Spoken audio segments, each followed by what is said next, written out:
Let's hide it in plain sight. Call it the cum zone. Here's what I'm gonna do.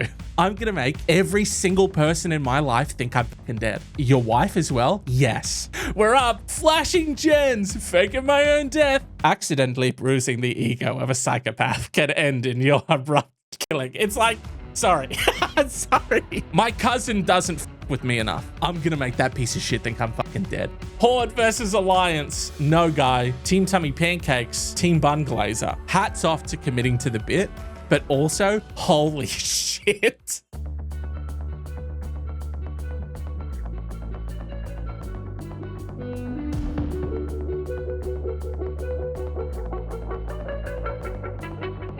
We have a wonderful journey into the minds of strange people doing strange things. I'm James, you're you. Shut up, sit down. I've got a bunch of great stories for you today, dude. But we have to start with our deep dive into the world of self-optimization, okay? Coming to the end of 2025, heading into 2026. You've probably seen the videos, by the way. All these people who are like, if you clock how long you've got until the January 1st, if you start right now, you could be 30 days ahead of your competition and blah, blah, blah. Everyone's the competition, apparently. Okay, we're self-optimizing. And you've probably heard about self-optimization. Maybe you've heard about Nutmaxxing. Forget that for now, because we're looking at Nutmaxxing. Ever heard of that? That's right, dude. In 2026, we're getting our money up, getting our cummy up. So thank you so much for not leaving immediately as I said that. But this movement, it's given rise to this like weird subculture of nutmaxers. Nutmaxers, please do not come for me. Pause. Resume. 47,000 member strong Reddit community. and they've kept it real under the radar as well. So it'll be very difficult to find it. /come bigger loads. We didn't even try to like hide that a little bit, huh? Let's hide it in plain sight. Call it the cum zone. You know what I mean? It's like, guys. Anyway, again, Nutmaxxers, cum maxes, please. Don't send the army. Thank you so much. Their collective and explicit goal is to achieve the, quote, holy grail of cum. Sorry, I'm just taking stock of like the fact that this is a story that I'm talking about. We're going to move on, all right? An unnaturally large ejaculation volume described using terms like shooting ropes, monster loads, and Spider-Man-like webs.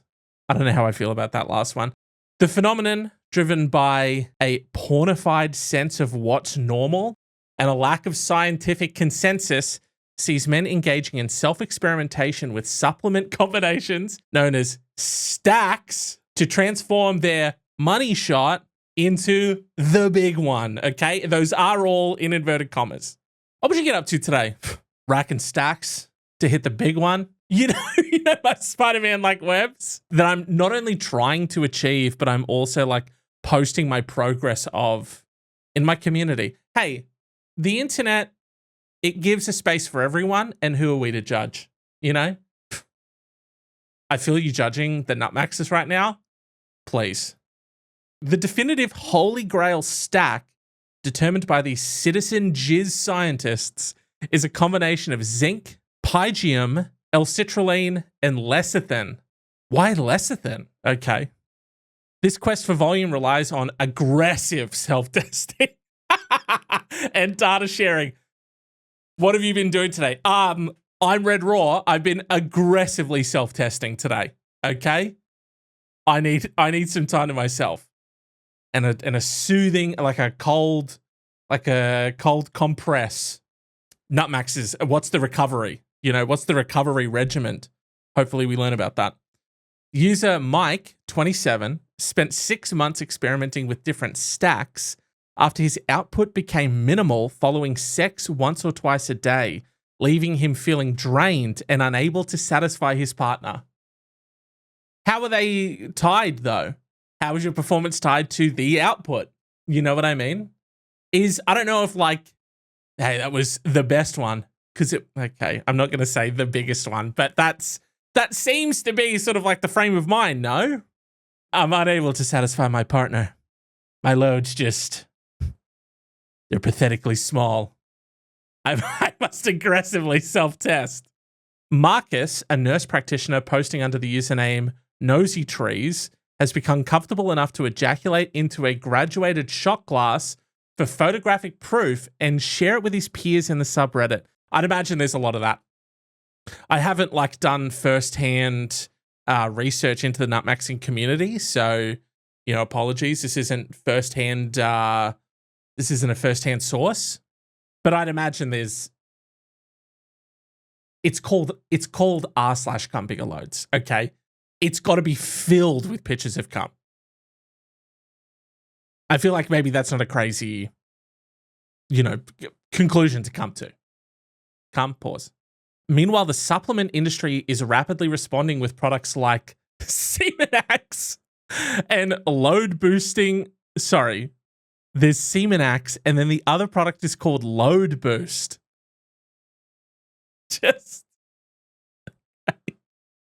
I love it. Really, it's written on the tin, huh? Semenax and Load Boost touting similar ingredients, and the community is being guided by figures like the chiropractor known as the Intimacy Nutrition Doc, who balances ancient wisdom, biblical wisdom, Taoist tradition, and tantric tradition with scientific papers.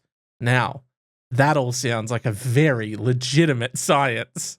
Ancient wisdom, biblical wisdom, Taoist tradition, tantric tradition, and scientific papers. What's the biblical wisdom that's going to give me more info about coming bigger loads? Sorry, I am just going to consult the internet really quickly. Let's go ahead and put this one in a private window. Let's not have this one in the history. When such figures refer to biblical wisdom in the context of male fertility, virility, and semen production, often euphemistically called seed, they are almost exclusively applying the following three principles. Oh, here we go. The Genesis 1:29 diet, seed for seed. The most common biblical principle applied to semen volume is found in Genesis 1:29. Quote, "Then God said, I give you every seed-bearing plant on the face of the whole earth and every tree that has fruit with seed in it. They will be yours for food." In this wisdom, eating foods that are reproductive in nature, seeds, nuts, beans, and fruits, are believed to support the body's own reproductive system. This directly supports the standard Holy Grail stack used in the subreddit. Pumpkin seeds, highly recommended in the Bible and by these doctors because they are incredibly rich in zinc, the primary mineral needed for sperm production and semen volume. Sunflower seeds, rich in lecithin, a key component for volume and vitamin E. Nuts, walnuts, and almonds, rich in arginine and fatty acids, essential for blood flow and fluid production. Okay, dude. Because it's like someone saying yes, the seed-bearing fruits. And then they go, seed? I want to make seed. I'm going to eat some cum fruit, get the volume up. Fully willing to, ready and raring to tear that down. But turns out there's maybe something to it. Hey, my apologies to the cum maxers, to the nut maxers. The doctrine of signatures, God's design in nature, biblical wisdom, often relies on the doctrine of signatures, the medieval Christian idea that God marked plants with a signature resembling the body part they are meant to heal.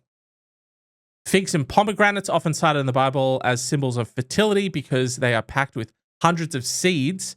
They are viewed as nature's volumizers to increase sperm count and fluid. Avocados, though New World, they are often retconned into the philosophy because they hang in pairs and take 9 months to ripen, supposedly resembling testicles and the womb. Okay? And the third one, biblical health advice, heavily emphasizes eating clean, whole foods and avoiding unclean, processed or chemically altered foods, citing verses about the body being a temple. High semen volume requires optimal hydration and hormonal balance. So the Intimacy Nutrition Doc likely argues that processed sugars, soy, and alcohol defile the body and lower testosterone, thereby reducing semen volume. The biblical fix is a return to whole, God-made foods like honey, raw milk, and eggs. Okay, so it is part of that, it's all coming together because part of the self-optimization and looks-maxing community, I guess, is a lot of this eating steak, eating eggs, eating, nuts, all of those types of things. So seeing that convergence there, that makes sense. The medical community's perspective offers mixed data, noting that the desire to increase volume is often more about confidence and aesthetics than health, as little medical benefit exists above the average 3.2 mil load. Urologists recommend simple lifestyle changes like hydration and abstinence over the untested, non-FDA reviewed supplements. However, the community is largely undeterred by the lack of robust clinical trials, arguing that waiting for science would take too long. Hey! Science isn't giving enough cum data. We will rigorously and aggressively self-test. Here's a shot glass of my cum. What do you think, community? A primary driving force for these men is the reaction of their partners. Stephen, 54, began supplementing after his new girlfriend reacted negatively, saying, "That's it." And Marcus sought to replicate a shocked college hookups reaction, which earned him a reputation around campus. Steve, we are going to need more information on that. Stephen, 54, from North Carolina, sought out Dr. McCanch after complications from type 2 diabetes affected his sex life with a new 10 years younger girlfriend.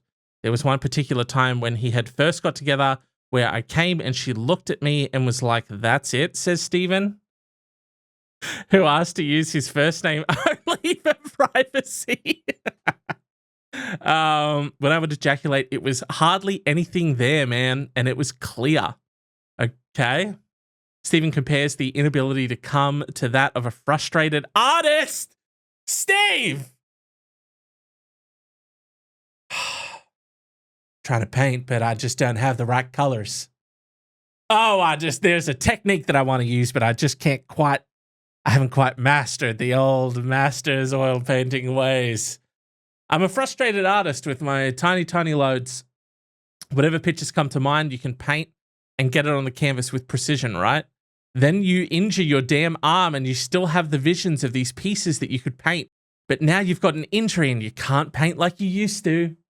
What are you talking about, Steve? What are you saying? So he got given a bunch of supplements, replacing chicken with beef, coffee with matcha, walking 10,000 steps a day.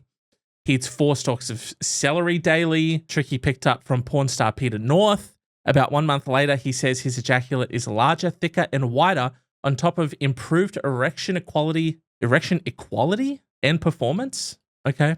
Load size is just as important to me as being able to get it up all the way and go a good 20-minute round. That's what I find so interesting about this, is that it's like, it seems really important, which, sure, I don't get it, but sure, it's important to you.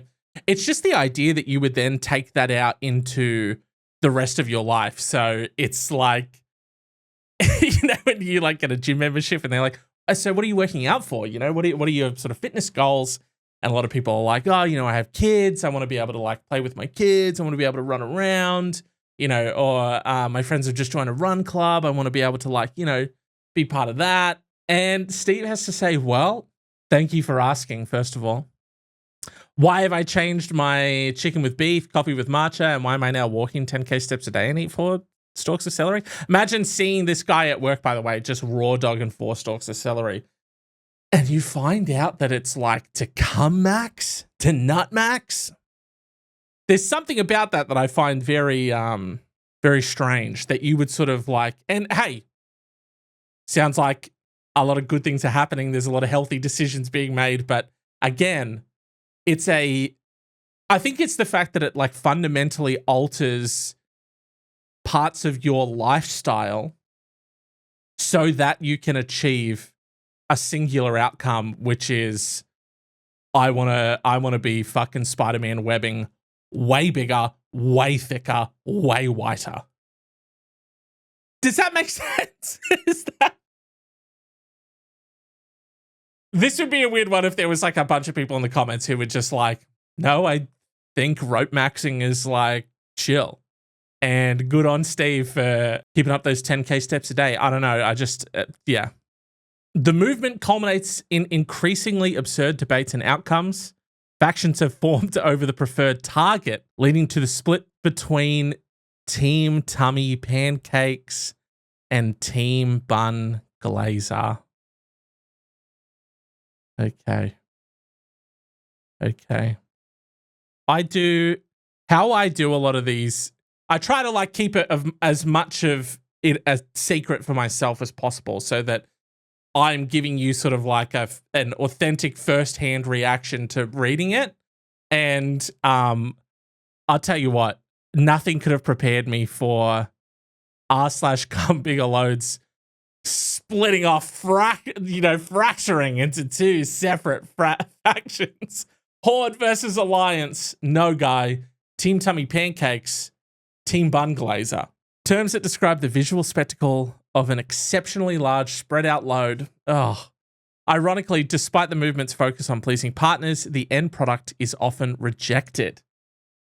Marcus's post, quote, "Hookup said loads are disgusting LeMayo," is one of the subreddit's all-time top posts summarizing a common issue where partners tolerate it more than anything. Oh my God.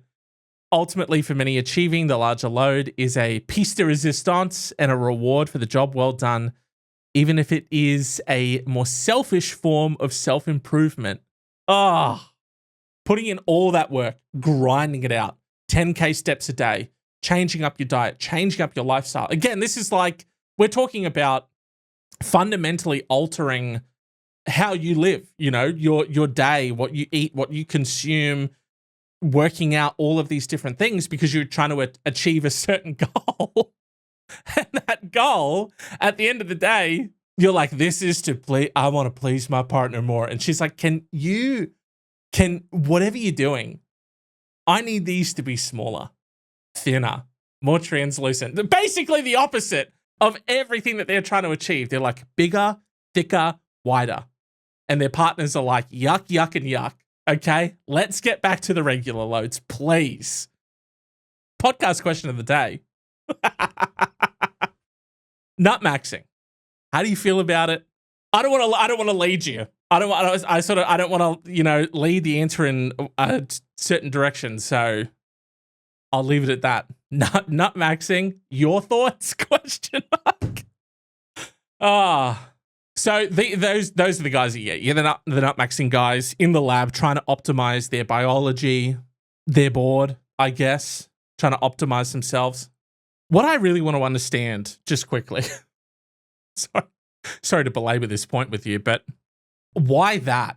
You know what I mean? Out of all of the things that you could be optimizing in your life, work, health, relationships, family, how you do certain things or whatever, why that? Why is that sort of... Because then you also have to think about like, well, I'm an active participant in this community. I'm spending a lot of time in this community and I'm in here, me and, 40,000+ other dudes talking about how we can all make it bigger and better.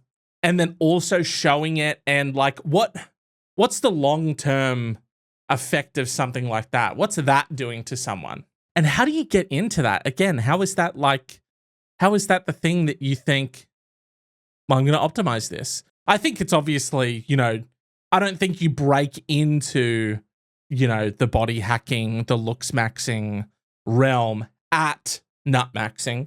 I think maybe you start at a different rung and you sort of like work your way down or up, however it, again, I'm not part of the community, so I don't know. And then you wind up at this point and you go, okay, this is for me. I came in at looks maxing. I tried face smashing. I tried mewing. Sorry, I'm just trying to like remember popular terms from looks maxing stuff. I've tried mewing. I've tried face smashing or bone smashing. Not for me. What other aspect of that? Perfect. I've always been insecure about my loads. Thank you. I found a community for me. I've got to get a Reddit account. I've got to get into the Nutmaxxing community. I must learn more. I will go undercover in the Nutmaxxing community. I'll report back. But that is what you get, guys in the lab optimizing their biology, because I'm assuming a lot of it's maybe out of boredom. But what happens, the smoothest transition, by the way, But what happens when optimizing isn't enough? Well, you get Dane and Ari from Johnson County, Iowa, who is accused of flashing drivers on interstates because he said he just needs some excitement in his life, according to the authorities that arrested him. And they said, why are you doing this? I just need a little bit of excitement in my life, you know? Tried making my rope big, did it. And that's also, see, no one tells you about, there's that whole have goals and aspirations. What happens when you achieve the goal or vision that you had in your head? All your life, you're like, man, I want to do this. I'm not saying that your life goal is like rope maxing, but I'm saying like, once you hit it, then what? What do I turn to? Maybe I need a little bit of excitement in my life. Like Dan and Ari, 30, charged with 2 counts of indecent exposure. According to a criminal complaint, driver saw Ari standing on the back of his car as he exposed his genitals to oncoming drivers. Court files allege Ari did this 2 days in a row. The first incident listed in October 14th around 7:30 a.m. on Interstate 80 near Oxford. A weird gripe to have that it's happening so early. But that's a very early time to be like, at that point, 7:30 a.m. When was October 14th? Let's pull that up. October 14th. That was a Tuesday, dude. It's a Tuesday, 7:30 a.m. You're 30 years old. And you go, what am I going to do? Oh, I know what I'll do with my day. I'll go park in the northbound lane on Interstate 380 near the Northern Liberty. And I'll just sort of flash my gens to people. I need a little bit of excitement in my life at 7:30 a.m. I'm 30. Sorry, that was the second incident. The next day at 3:30 p.m. That's him driving home, you know, thinking to himself, man, not a great day today. Not a great day. Yesterday was great, really, if I think about it. What did I do yesterday that made yesterday so great and stand out and be Of course. Indicator on, pull over, get out of my vehicle, on the interstate. Let me just hop up on the back of my car here. Let me just get these pants down. What up, Oxford? Peep the gens. 3:30 p.m. is also an unacceptable time. That's a Wednesday, 3:30 p.m. Kids are letting out of school, dude. 7:30 a.m. is also probably like kids going to school. Like everything about this is upsetting. A Johnson County Sheriff's deputy said Ari admitted to the offense and said he was, quote, fulfilling an excitement that was currently missing in my blah life. Let's just really quickly, right? Let's just, and again, it's 2025, so we can do this. So let's say I'm 30. I live in Oxford. I need excitement in my blah life. What can I do? Let's find out. Just a small little list of other potential activities that we could do before exposing our gens to people on the interstate. Let's find out. You can learn to fight with swords, hovercraft racing and rally driving, touch rugby, board games and craft beer, hack space, the Jericho Comedy Common Ground Club. Okay, we're starting to see why maybe he felt like exposing the gens was a cool activity, because these fucking suck. But I would say that's about, on the scale of sort of like things, that's about a 5. Can I interest you in a 10? A Belgian man explained why he faked his own death and then turned up to his own funeral in a helicopter to shock his loved ones. David Burton, he's 45, claimed he carried out an elaborate prank to teach members of his family a lesson about the importance of staying in touch with one another. I know what I'll do. You don't know what you've got till it's gone. Hey, Paradise, put up a parking lot. How about I put up a dead guy, but then I come back in a helicopter? That's my other suggestion. Burton, who posts on TikTok by the name Ragnar LeFou, told French chat show Touchez pas à mon pastis that he orchestrated the stunt because he felt, quote, unappreciated by some of his relatives. That's crazy. That's crazy. My cousin doesn't fuck with me enough. Okay? I'm going to make that piece of shit think I'm fucking dead. A video capturing the moment that the 45-year-old man arrived at his own funeral in a helicopter was posted by a TikTok user by the name of Thomas Fout, who apparently attended the ceremony. What, thinking his friend is dead? His family member is dead? Footage shows the mourners watching as the helicopter lands in a field and a door opens. It then cuts to a clip of people surrounding Burton, with more walking towards him to hug and greet him as a film crew recorded the scene. Okay, so he's gone full elaborate setup on this. Obviously, yeah, I'm like, oh, film crew. He's gone elaborate on this. He flew in a helicopter. Another video uploaded by Thomas showed an emotional relative crying as he embraced Burton. The TikTok user wrote in the caption, "You got us. I swear I was crying, then I had the shock. Buddy, we love you very much." The stage funeral took place near Liege after one of Burton's daughters reportedly wrote a tribute to her father on social media and said, "Rest in peace, Daddy. I will never stop thinking about you. Why is life so unfair? Why you? You were going to be a grandfather and you still had your whole life ahead of you. I love you. We love you. We will never forget you."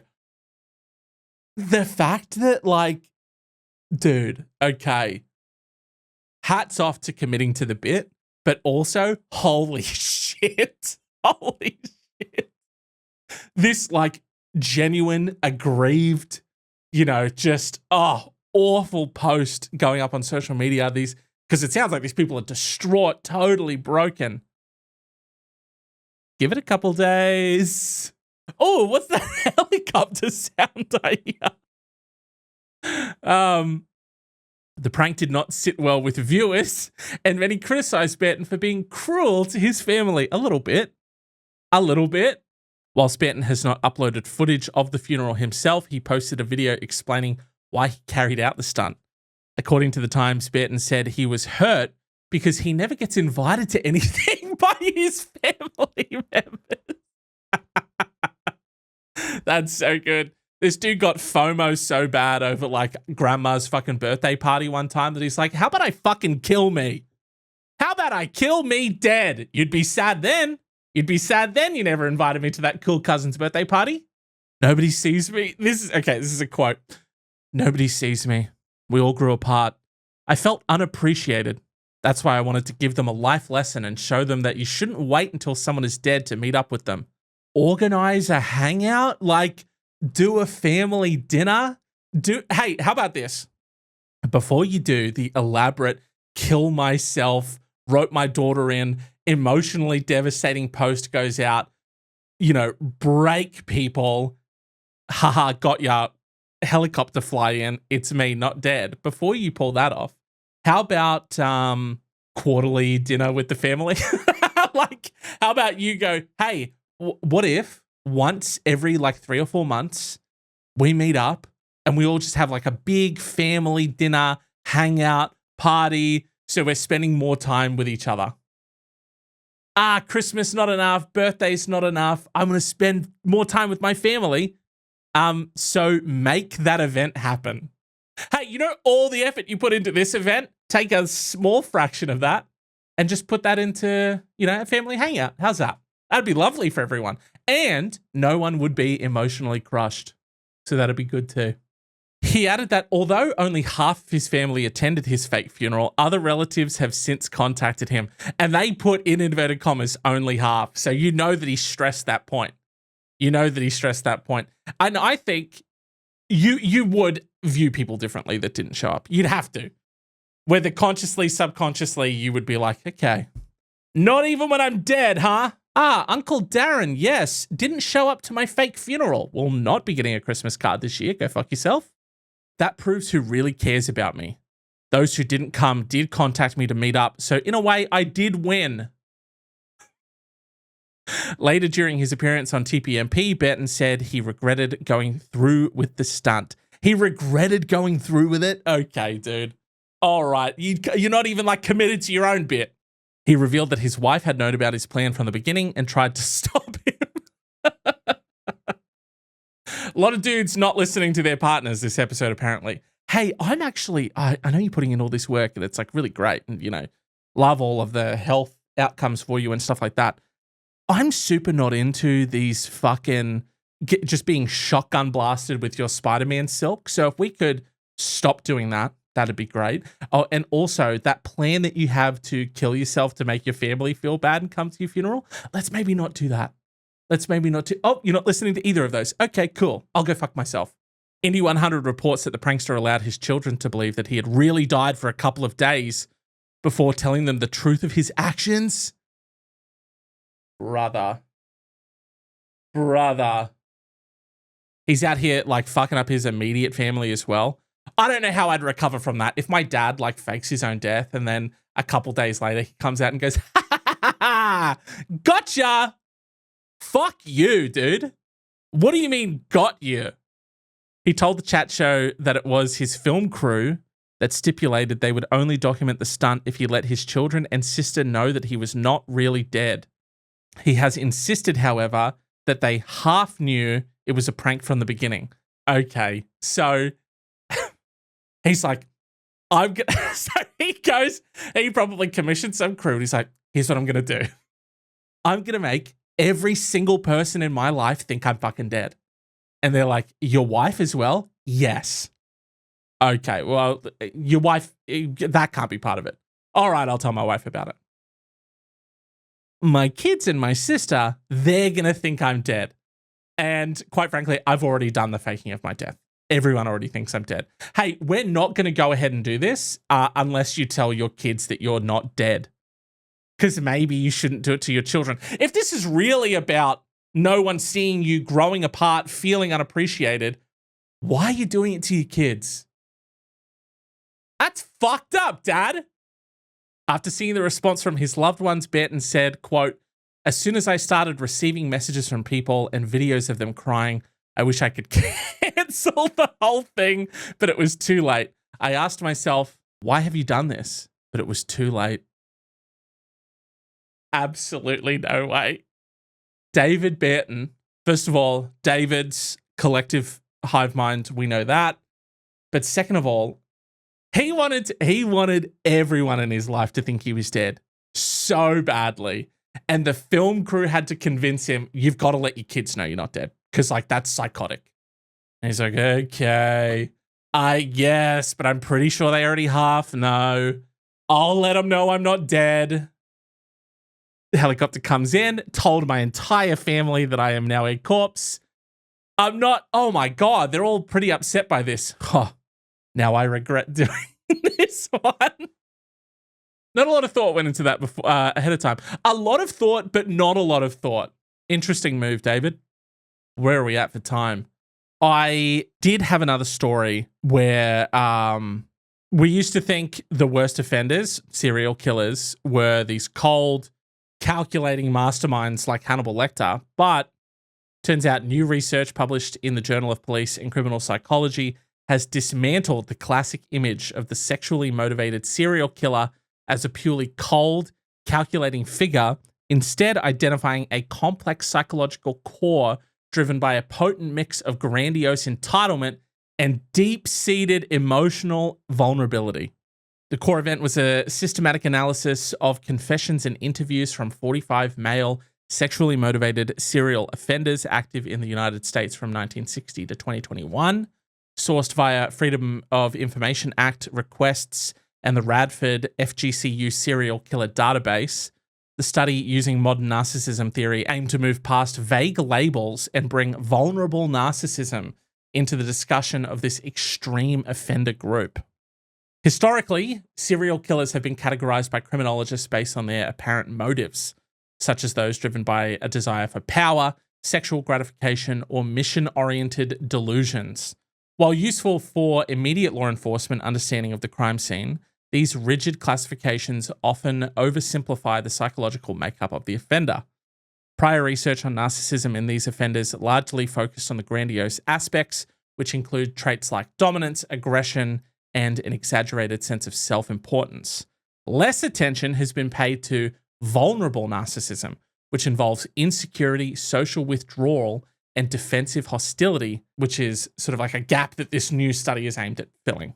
So, the 4 dimensions of narcissism. The study, led by researcher Evangelia Ionati, harvested terminology from the Narcissistic Administration and rivalry concept and the vulnerable, isolation, and enmity concept to establish a coding scheme across 4 different dimensions.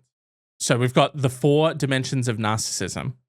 Grandiose admiration, so that involves self-promotion and striving for uniqueness. Grandiose rivalry, characterized by the devaluation of others and striving for supremacy.